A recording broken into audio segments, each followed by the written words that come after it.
Herkese selamlar, kanalıma hoş geldiniz. Bugün sizlere sıcak sıcak yiyebileceğiniz yapımı farklı güzel bir patates salatası tarifim var. Buyurun tarifimize geçelim. Tarifim için 2 adet büyükçe patates kullanıyorum. Patatesleri kabuklarını soyduktan sonra küp küp doğruyorum. Uygun bir tencerenin içerisine alıyorum. Dilediğiniz boyutta kesebilirsiniz. Hızlı pişmesini istiyorsanız benim yaptığım gibi biraz ufak doğrayabilirsiniz. Arzu ettiğiniz patatesle de hazırlayabilirsiniz. İstediğiniz kadar yapabilirsiniz. Gerçekten de lezzetli, nefis bir salata oluyor. Patateslerin tamamını doğradıktan sonra üzerine geçecek kadar su ekliyorum. Tuzumu da ekledikten sonra patatesler yumuşayana kadar pişmeye bırakacağım.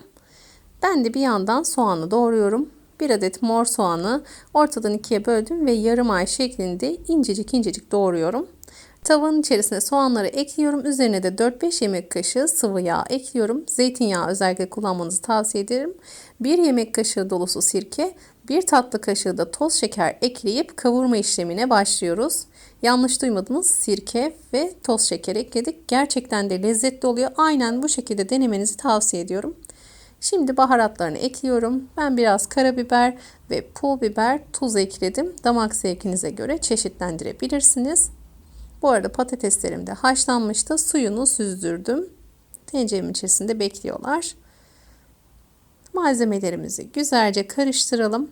Soğanlar iyice diriliğini kaybetti. Az önce haşlamış olduğumuz patatesleri tavamıza ekleyelim. Bütün malzemeler birbirine lezzetini versin. Kısık ateşte şöyle yarım dakika kadar karıştırarak pişirelim. Patatesleri ezmemeye özen gösterin. Patateslerinizi çok yumuşak şekilde de haşlamayın ki ezilmesin bu aşamalarda. 7-8 dal incecik kıyılmış maydanozu da ekledim ve artık ocağımın altını kapatıyorum. Salatam servise hazır. Bu arada tarifi mor soğan olmadan da hazırlayabilirsiniz. Evinizde hangisi varsa onunla da yapabilirsiniz. Sirke ve şeker de güzel bir lezzet vermişti. Asla rahatsız edici bir kokusu yoktu. Mutlaka verdiğim ölçülerde, verdiğim şekilde denemenizi tavsiye ediyorum. Umarım sizler de dener beğenirsiniz. Tarifim bu kadardı. İzlediğiniz için çok teşekkür ediyorum. Kanalıma abone olmayı, yorum ve beğeniyle de destek olmayı unutmayınız. Bir sonraki tarifimde görüşmek üzere. Allah'a emanet olun. Hoşça kalın.